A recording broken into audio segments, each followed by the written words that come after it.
Shmulyk Zysman is a founding partner at the international law firm Zag Sullivan. And he's a long-standing lawyer in the Israeli tech industry. He's used his experience, I would say, to maybe bring out to NASDAQ about 30% of the Israeli companies that are listed there today. And something that a lot of people maybe don't know here is that Shmulyk, beyond his legal career and tech career, also played professional basketball in Israel for about 17 years for Maccabi Tel Aviv and for Israel's national basketball team. So it's my pleasure to invite Shmulyk Zysman on stage for an interview with Steve Lindy.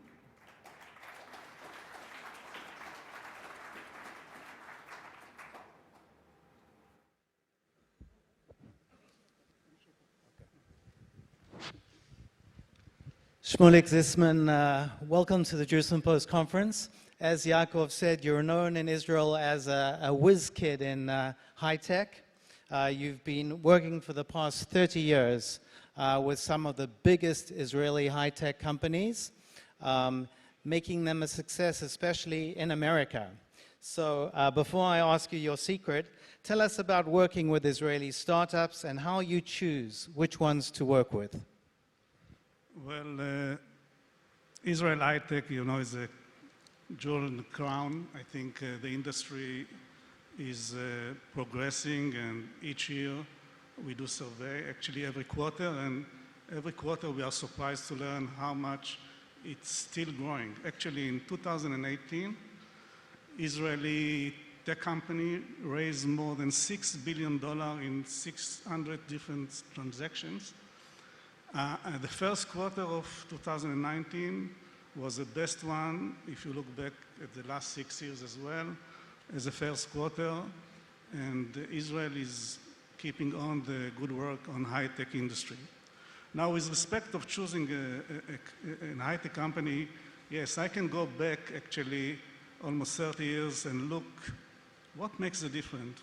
Not for me to choose my client, but maybe for you guys to choose the next investment. So I would say it's technology. So people would say there is a triangle, that on top of the triangle, there is a technology, the IP, the patents. So I would ask you, if you have a patent and you have a good technology, is this reason enough to go and invest? I would say no, wait. Does they have a product? Now let's assume they have IP and they have a product. Is this the reason to invest? Wait. Does they have a market in this triangle? Okay, let's assume they have intellectual property, they have a product, and they have a market. I would say, look at the people. People makes the difference. Leadership, honesty, look at the mirror. Nothing when you start a startup gonna be end the way you wanted. You have to change your way, you have to change your product.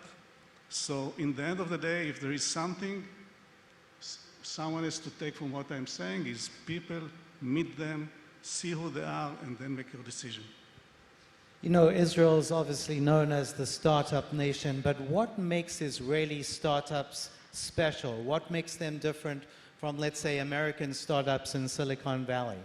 I don't want to offend nobody, but I was in Japan 3 weeks ago, and we wanted to see something, and the instructor told us, the guide said, you cannot because you're leaving at 3 o'clock. And we said, well, we can change the tickets to 6 o'clock. He said, yes, but you have a ticket for 3 o'clock. I said, yes, but it's not important for us. We can get later, 6 o'clock. He said, no.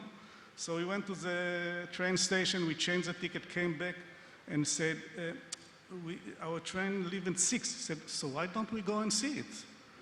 So, Israeli would take the airplane, bus, they will find their ways to see both, and maybe a time to 3 o'clock. So Israel have a way, they raise up this way, look for, there is no.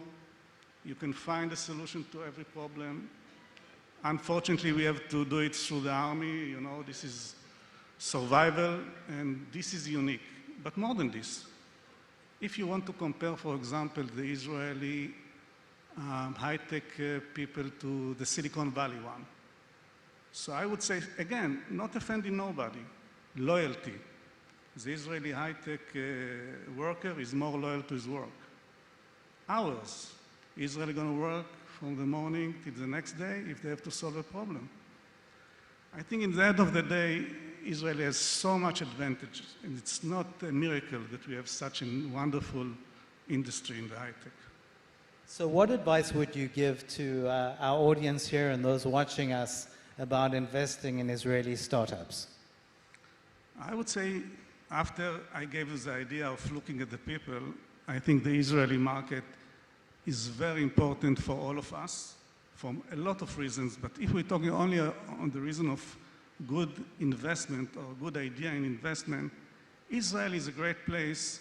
First of all, when you compare Israeli startup company just in the beginning to a company in the Silicon Valley, it's more cheap. So that's a very good idea to make money. Then once you look at Israel, look at the fields. Everybody knows cyber is a big thing in Israel, and maybe you don't know, but life science, very big in Israel. You have a lot of software and hardware and artificial intelligence and autonomic cars, you name it. I would ask you to consider something new, space technology. I think this is something that is out of the radar right now, and this is going to be big.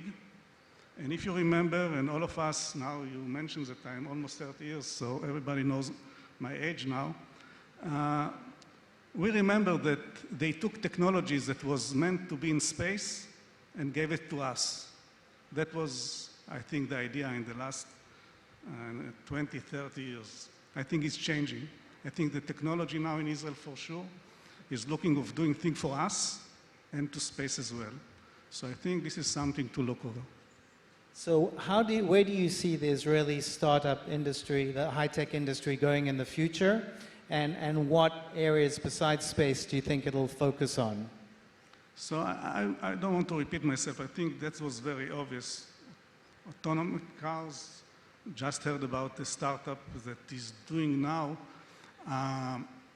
in New York, with the city of New York, the idea of giving the buses the priority to go, and whenever a bus is going to reach Fifth Avenue, by the way, the lights, it's going to turn green to let them move quicker and then compensate the others, which is why this, I would say, startup exists, because everybody understands that autonomic cars have to coordinate with others, with lights, with other cars, with infrastructure. So that's, of course, it's another very good area that Israel is very good in it. Everything is good once you choose the right people. Look at the people. Shmulyk, let me ask you a personal question. Yaakov mentioned you were a champion basketball player for Maccabi Tel Aviv and for Israel. You also do so much good work. You're one of the founders of Lev Ohev, an association that helps children with special needs. How do you connect that with all the work you do in high tech and startups? Again, it's a little bit embarrassing, but I have to give an answer. Everything we do in Israel is to do on the best way. And as you all know, Israel has big hearts. So this combination of being a basketball player and only winning meant, and remember that you're not only a basketball player, you are a person, and you have to give back the community. And I would say that all those things make us, I hear this conference, make us, the Jewish people, a bit different. So